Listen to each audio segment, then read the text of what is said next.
भाजप आमदार पंकजा मुंडे यांचं बीडमध्ये आज जोरदार स्वागत करण्यात आलं। विधान परिषद आमदारकीची शपथ घेतल्यावर त्या पहिल्यांदाच बीडमध्ये आल्या होत्या।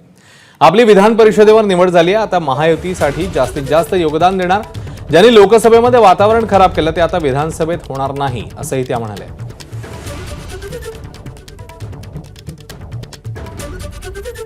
हे पण अभूतपूर्व आहे की माझ्या एवढ्या आव्हानानंतर लोकांनी स्वागत नाही केलं माझ्या सांगण्यावरून आणि नुसते भेटायला ताई तुम्ही म्हणले हार तुरे नाही, हे पण त्यांनी माझं ऐकलं आणि राष्ट्रवादीने माझं ऐकलं नाही कारण त्यांना माझं ऐकणं क्रमप्राप्त नाही। त्यांनी जोरात स्वागत केलं। ती निराशा धुवून काढण्यासाठी मलाच प्रयत्न करावे लागणार आहेत कारण ती माझ्यामुळे आलेली आहे, माझ्यासाठी आलेली आहे।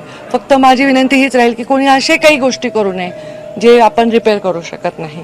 त्यामुळे कोणी आपल्या स्वतःला इजा करू नये हे मी वैद्यनाथाच्या समोर एवढीच इच्छा लोकांच्या समोर व्यक्त करते। एबीपी माझा, उघडा डोळे बघा नीट।